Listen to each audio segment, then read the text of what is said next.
میں تو اپنے دوستوں کو کہا کرتا ہوں کہ جب بچوں کو خرچی کے پیسے دیں تو اس وقت ہی ان کو تھوڑے سے زیادہ دیں اور ان کو کہیں کہ یہ کسی اپنے کمزور دوست کو دینا، راستے کے اندر کوئی سائل ہوا تو اس کو دینا، اور وہ بھی ان کی عزت نفس کا خیال رکھتے ہوئے۔ یہ جو نمائش کا جذبہ پیدا ہو گیا اور یہ جو سیلفی کا زمانہ آیا، اور اس نے تو رہی صحیح کسر ہی نکال دی۔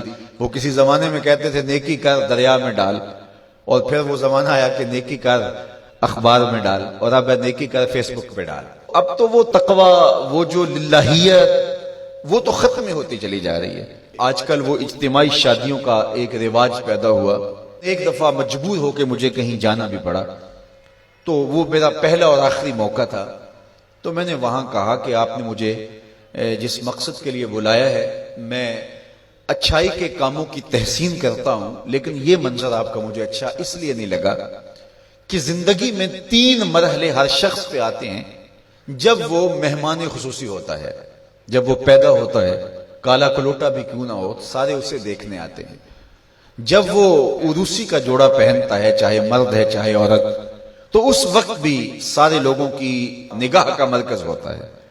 اور تیسرا، جب سفید کفن اوڑھ کے آخری منزل کی طرف چلتا ہے تو سارا شہر کہتا ہے چلو اس کا منہ دیکھائیں۔ بلکہ اس کا یہ پروٹوکول ہے کہ امام کعبہ بھی ہو تو وہ پیچھے کھڑا ہوگا، اس کے جنازے کو آگے رکھا جائے گا۔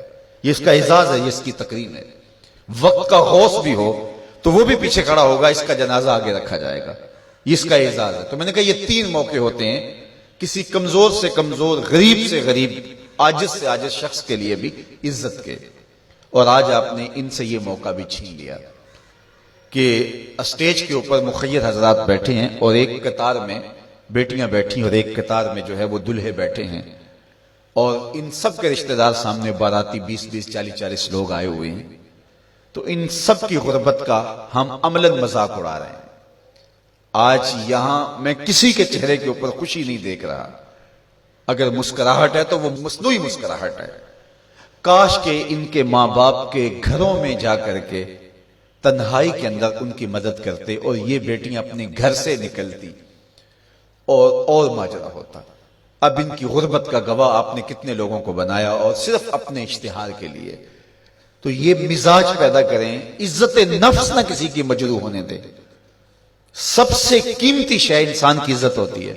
کبھی آپ نے دیکھا ہو بارش پڑی ہو اور کیچڑ ہو اور کوئی بندہ پھسل کے گر جائے تو وہ بعد میں دیکھتا ہے کہ مجھے چوٹ آئی ہے کہ نہیں، پہلے یہ دیکھتا مجھے کسی نے دیکھا تو نہیں۔ اس کا مطلب یہ ہے اس کو اپنی جان سے عزیز اپنی عزت ہے۔ تو مت کسی کی عزت پہ انگلی اٹھائیں، مت کسی کی تذلیل کا سبب بنے، مت کسی کی رسوائی کا ذریعہ بنے۔ لوگوں کو عزت دیں۔ جب تک غلامی موجود رہی، حضور نے فرمایا کہ جو خود کھاتے اسے کھلاؤ، جو خود پہنتے اسے پہناؤ۔ وہ تمہارے بھائی لگتے ہیں، ان کے ساتھ حسن سلوک کرو۔ جبکہ وہ آقا کا جوتا بغیر اذن کے چھو لیتے تھے تو آقا اس پر بھی کوڑے مارتا تھا، لیکن میرے حضور علیہ الصلوۃ والسلام معراج سے واپس پلٹتے اور کہا بلال تو کون سا نیک عمل کرتا ہے، میں نے جنت میں تیرے قدموں کی آہٹ سنی ہے۔ کیا خیال ہے ایک جملے نے دور غلامی کی ساری تھکن اتارنی دی ہوگی اور غلام فرش اٹھ کے فراز عرش پہ نہیں پہنچ گیا ہوگا؟ یہ عزت دی ہے۔ علامہ اقبال علیہ رحمہ نے وہ جو ابو جہل کا کعبے کے پردے کو پکڑ کے زاروں کے تار رونا ہے اور حضور کے خلاف رب سے شکایت کرنا ہے، وہ لکھا ہے۔